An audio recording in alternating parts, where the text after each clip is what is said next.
couple of years ago, I made a video ranking every single Palutena's guidance in Super Smash Bros. Ultimate. A couple years ago, where's the time gone? If you didn't know, by pressing Pit's down taunt for exactly 1 frame on Palutena's temple, he'll be able to have a conversation with Palutena and Viridi about the characters he's fighting against. Unless it's one of those disgusting DLC characters. Steve. Well, ever since that video, I have gotten requested hundreds of times to make a video on the Snake Codec Calls. These are essentially the same thing, but it requires Snake to down taunt for 1 frame on Shadow Moses Island. I've always been a fan of Easter eggs like this. Palutena's guidance is definitely my favorite Easter egg in all of Smash. These conversations are often pretty funny, so to finally comply with all of the requests I've received, I thought it'd be fun to rank all of the Snake Codec Calls from the worst to the best. Obviously, this will be a very opinionated video, as I'm just going with whichever ones I find to be the funniest, and that's going to be different for everyone, though I'm the most correct. Now, one question that you all may be asking is, why did this take so long for me to make? Well, that's because while I'm vaguely familiar with the Kid Icarus franchise, when it comes to Metal Gear, yeah, I've never touched the franchise, so the characters and references often went over my head. So please don't kill me if I missed something that would have been very funny for Metal Gear fans. Also, for the sake of this video, I won't be playing the entire conversation, just the highlights. But with that being said, if you enjoyed this video, please make sure to leave a like, subscribe to the channel, and let's jump right in.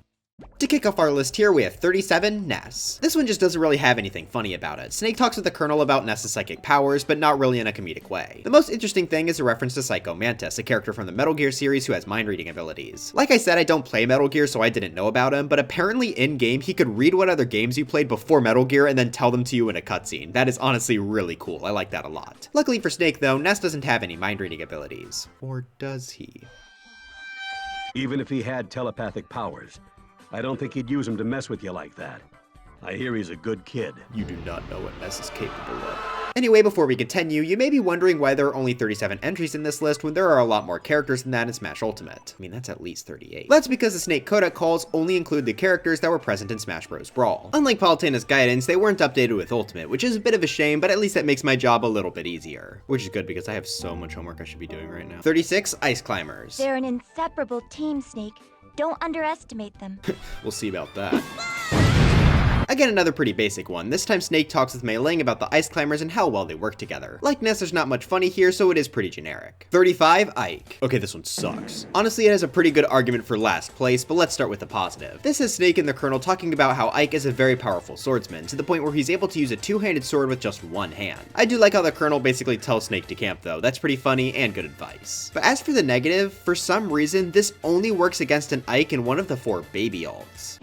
If you try to do this against the awesome adult Ike, it just won't work. Now, you could justify this by saying, oh, the baby Ike was the only version in Brawl, so why would it work against the adult version? Why wouldn't it? There is nothing in this dialogue that would only be applicable to baby Ike. And on top of that, you can still do Olimar's codec call while playing as Alf, which makes no sense because he's referred to as Olimar no matter what. Same goes for Pokemon Trainer being referred to with male pronouns, even if they're female. I just don't understand why they would go out of their way to specifically remove adult Ike's ability to codec call and just leave those two perfectly fine. I know at the end of the day it really doesn't matter that much, but I'm just genuinely confused by this one. 34, Diddy Kong. If you pick up some of those peanuts, they'll restore your health a little. Actually in Smash Ultimate, these peanuts don't heal anymore. Embarrassing! Yeah, so this one is one of the many that are a little outdated, which is fine for the most part, but the actual codec isn't even that exciting. This is our first one to feature Otacon, and he just sort of talks about Diddy Kong's different types of weapons. I do like how pissed Snake gets about peanuts though. Peanuts? As in the ones in the little shells? Are you serious? Why so serious? 33, Lucas. I'll be honest, this one is just kind of boring. This takes a similar approach to the Palutena's guidance did, where they talk about how sad and tragic Lucas's life is. Unfortunately, Mei Ling isn't funny and didn't follow it up with,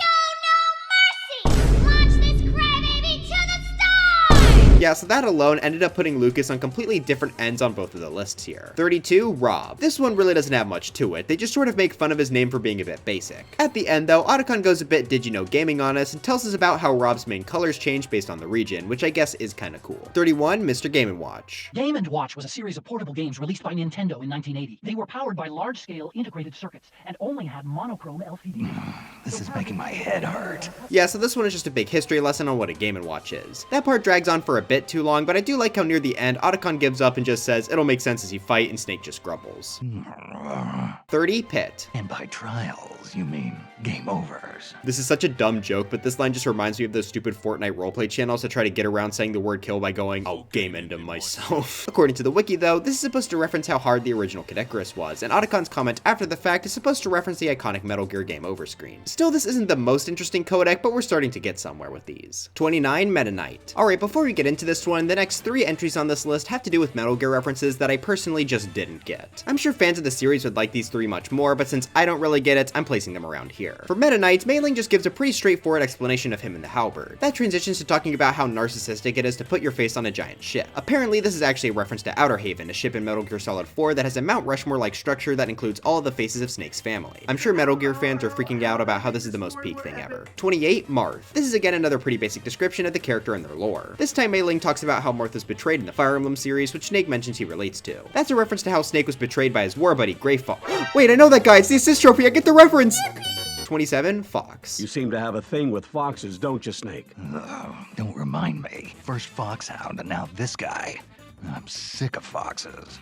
Yeah, this is the final of our I Don't Get the Reference trilogy, and as we saw, they mentioned an organization known as Foxhound. Apparently in Metal Gear, according to the wiki, Snake and the Colonel used to work there before Liquid Snake took over and made it evil or something. The reason this is my favorite of the 3 though is because it gave me an excuse to use a foxy jump scare. 26, Bowser. Bowser? Looks like a cheap movie monster. Oh, trust me, Snake, you don't want to see a cheap movie Bowser. I like this one because Snake is trying to sound real tough here like Bowser's just a nobody. I'm also obsessed with the phrase King of the Koopas for some reason, so I appreciate the Colonel saying it. Well, he is the king of Koopas. It's only natural he'd be slow. Wait, no, you are lying. He is not slow. If you want to see someone who's really slow. 25, Donkey Kong. I like how this one goes into the family lore of Donkey Kong and how it was actually Cranky Kong that fought against Mario in the arcade game. The Donkey Kong who fought that epic battle with Mario was this guy's grandfather. I guess that deconfirms Jumpman Grandpa theory. I believed in you, Matt Pat. This is a cool little lore lesson, but not much else. 24, King Dedede. This one is pretty simple and to the point. The Colonel just sort of talks about King Dedede's hammer while Snake has a crisis about if King Dedede's a penguin or not. It's not a penguin, Colonel. He's the king of Dreamland. Well, so he says anyway. Are you sure he's not a penguin? I like that the Colonel just doesn't address Snake's questioning at all. 23, Kirby. And he also has a copy ability that allows him to mimic a... This codec call takes the classic Kirby fan approach of having Otacon call Kirby extremely powerful. He goes over everything like him being from space, his copy ability, his flight, and so on. By itself, that's all fine, but I found Snake's response after all of that funny. 22, Pokemon Trainer. This codec has the Colonel hyping up the teamwork between the trainer and the Pokemon. Snake originally criticizes the trainer for just being able to sit back and watch, but then the Colonel compares their relationship to one of a soldier and a commander. In every battle, there's a soldier doing the fighting, and a commander telling him what to do. So he then tries to bring this around to him and Snake's relationship, which I find funny. So let's do this together, partner. Yeah. Also, yes, as I mentioned earlier, the pronouns on this one are wrong if you play the female Pokemon trainer. 21, Pikachu. Oh, how cute! What? The yellow thing? This one is pretty cute, having Mei Ling beg Snake to catch Pikachu for her. I was wondering, could you maybe try and catch Pikachu for me? Please? There's also another Metal Gear reference being to a torture device that uses electricity, which, yeah, seems to fit pretty well. 20, Link. This one is a pretty straightforward one, just talking about Link's different items. It's definitely elevated by Otacon insulting Snake and his genuinely annoyed grumble. I wouldn't be talking if I were you, Snake. What's that supposed to mean? You tell me, Mr. Utility Belt. 19, Olimar. Snake, have you ever heard of the ancient Chinese story, The Vain Ocean of Wealth and Splendor, from the Zhenjiangji? I've been waiting for the movie. Shut up. This codec has Mei Ling talk about how sad the Pikmin's lives are and how easily they die in the Pikmin series. But then Snake's response to that made me laugh. Olimar might have lots of company one minute and be all alone the next. It's so sad. But he can pluck out more Pikmin anytime he wants, right? Oh, what, your pet died? Just get a new one. Also, fun fact, apparently this line from Mei Ling references a Pikmin song in Japan used to advertise the game, which is kinda cute. Oh, and yes, that's Alf, not Olimar. Epic fail. 18, Wolf. You mean the fighter named Wolf? Wolf. That's a real imaginative name. It's a cool name, they'll just never understand. Aside from the funny opener about Wolf's name, there isn't too much more here, just sort of explaining his lore within Star Fox. 17, Zelda. Doesn't feel right fighting someone in a dress, though. Don't underestimate her just because she's a woman. Yes, Snake, what's your problem? This is the first of many codec calls where Snake is trying to draw pickup lines against his opponent. I do find it funny how the Colonel calls him out here after basically everything he says. So, this rose has thorns. Interesting. This is no time for pickup lines, Snake. Also, apparently the last line here is another reference to the Metal Gear franchise, this time being to a character named Sniper Wolf. Oh shoot, you do gotta watch out. She'll show up to your house, you know. 16, Sheik. The funny thing about this one has to do with how Snake responds to Zelda using magic. Magic. Come on, Snake. Don't get all grumpy and start talking about how unscientific it is. According to the wiki, there's plenty of magic in the Metal Gear series, so while it really doesn't make sense for Snake to react this way, I do like how Mei Ling tries to talk about how science and technology is a sort of magic. And then Snake just says, No. 15, Ganondorf. This one is funny because Ganondorf is pretty much the only character to break Snake's tough guy persona. Do modern weapons even work against him? Do I even have a chance? Listen, Snake, I think you'll do just fine. I do find it funny how Otacon also calls out Snake for worrying. Overall, I think this one was just pretty solid. 14, Mario. I'm sorry to say it, guys. I'll always like an Easter egg that praises Mario as the GOAT. This one isn't really a funny one, but I like how it opens with Snake almost being offended at the idea of not recognizing Mario. Snake, you know who that is? You're kidding, right? It's Mario. Best part about this is how Colonel says there's basically no one who doesn't know who Mario is. He's just that guy. 13, Lucario. Okay, I'll be honest, the internet has completely ruined this one for me. When I posted my boxing ring title video, I got a ton of comments talking about how Lucario's title being Master of Aura was actually funny because of Aura being another word dragged through brain rot at the moment. So I had that on my mind for this entire codec, and it made this funnier to me than it really should have been. Like, there aren't even any jokes here, it's just stuff like, That's his aura. Aura. worst part is that this isn't even the end of it. They also say this. We'll come back in one piece. Yeah, so this one is up here purely because I'm stupid. You're welcome, Lucario fans. 12, Wario. This one is great because I loved how angry Snake gets about Wario's waft. He can fart to fly around, too. By farting. Are you kidding me? Opening for this one is also funny, with Snake being creeped out by Wario's mere presence. This guy kind of gives me the creeps. 11, Captain Falcon. This is a fun one because it's one of the very few characters the Snake recognizes before the codec starts. That's because he and Otacon are big fans, and they show that by doing some impressions of his iconic moves. Falcon punch! Falcon kick! I like that they also added the echo effect when they're screaming. That was a great touch. 10, Yoshi. This starts with Snake questioning how Yoshi's able to lay eggs if he's male, which I'm sure everyone has heard someone on YouTube questioning at some point. Normally I would place this codec lower down, but the interaction after that is really funny. Yes, it talks. Well, kind of. Now you've got me curious. How about I capture one so we can see what they taste like? Why is Snake's first thought after he hears Yoshi can talk is to eat it? 9, Samus. I'm sure most of you are expecting this one to be high up because Snake is just a sim for this entire codec. Like, he does not care about Samus's tragic backstory at all because he just goes, But underneath that cold, metal exterior beats the heart of a woman. shut up, bro. But in a similar vein, we have 8, Zero Suit Samus. Samus took her clothes off. I think that is by far the most unhinged opening to any of these codecs, which instantly makes it stand out. Yeah, so both of these two are very similar to each other, and that they were both fairly weird, but in turn also memorable and kind of funny, so I'll place them both up here on the list. 7, Peach. She's been kidnapped numerous times by Bowser, but every time it happens, Mario ends up saving her. Sure, he may not look like your ideal knight in shining armor.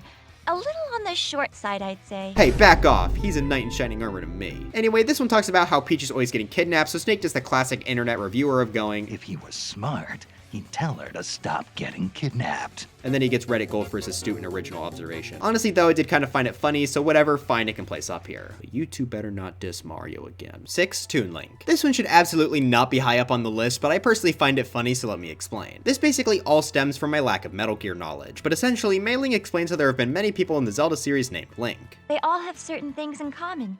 Green clothes, a sword, a shield, but they all came from different lands and lived in different eras. And yet the spirit of the hero of the Triforce is timeless. It's an essence that transcends history.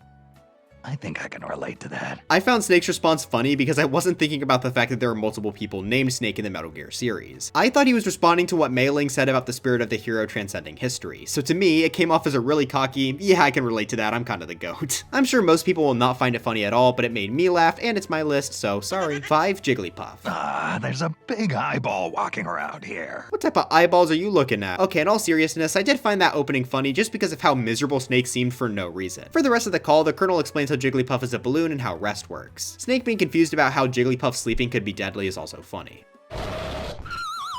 However, there is a big piece of criticism that I must share. Take a listen to the last line by the Colonel. Takes all kinds, Snake.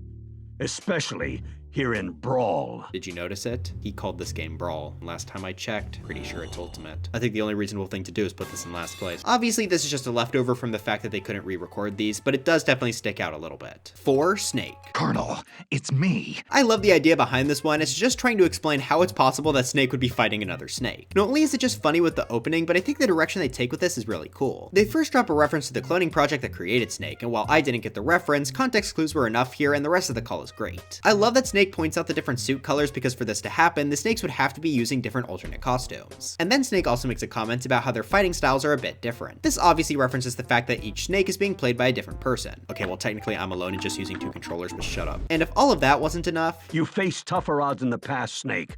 Don't let this imposter beat you. 3, Luigi. I love the idea behind this call to start as it has Snake sticking up for Luigi. You mean the king of second bananas? Hey, that's Luigi.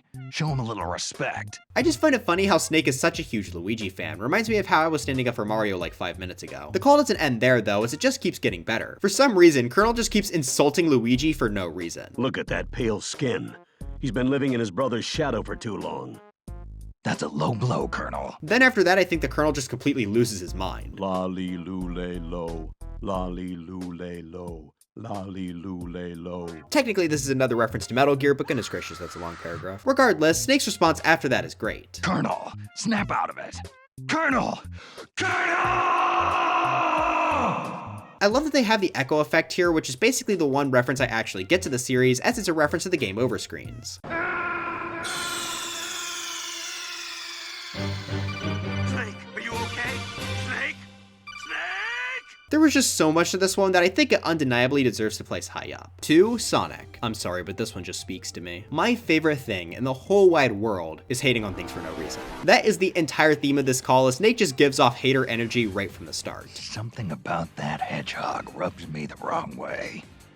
Oh! The fact that there is absolutely no reason given whatsoever for his hatred is fantastic to me. Everyone on the internet always needs a reason for your hatred, but sometimes it's funnier to simply say, Nope, just don't like him. While that was probably my favorite one comedically, there is one more codec call that I think deserves to place at the top, and that's 1, Falco. The reason for this is simple. This is Snake. Copy, Snake. This is Slippy. What? Who is this?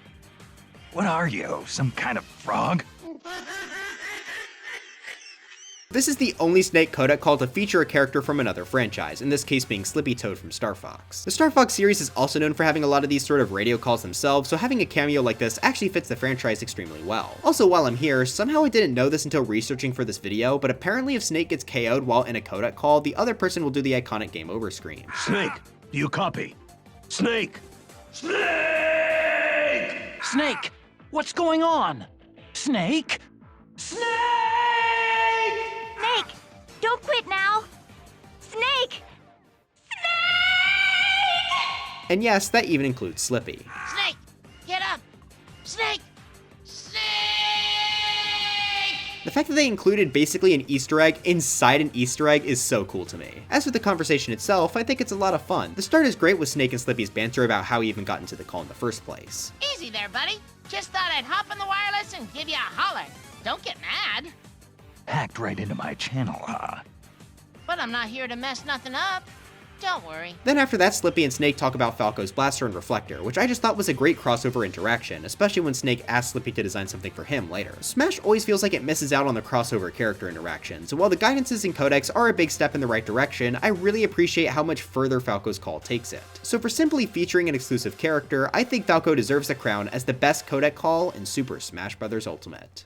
But anyways, that's it for this video. Are you obsessed with hammers and hate me for ranking King Dedede's codec low? Let me know in the comments. Sorry again if there were a few references that went over my head, but even still, I really enjoyed putting this video together. The Palutena's guidance video I'll always remember as being one of my favorite videos to make, so I hope you all feel the same about this. But before I go, I've got to thank my members, being Milanessa DeZoro, Maidzo2, Kid Trunks15, Shrugface Wyatt Derpy, Caddy Shroom, Ryan, Miss Jades a Lot, Draco Star, Gnarled, Yanni the Duck, SMA, B Major 2003, Arson the Raboot, Sir Musty, Belandor, Puggles Are Fun, 1, Trader Mo, Diluted Colors, Syndra CC, Jade Avery, Pruncel Clone, Thicky Reiki, SJ100, Ungenio TM, CW McCain, Tibby, JubeTube Z, Tesseract Nuclear, Mr. McMahon 5702, Sebi, Hippopotamus, Jameson Pageson, Wilbert, Golden Sand 15, Z Frost, Stuffy Ant, Justex, Concanut, Keep, and Christian Flattery Sequel Edition. But anyways, drive once for Smash, and I'll see you guys next time.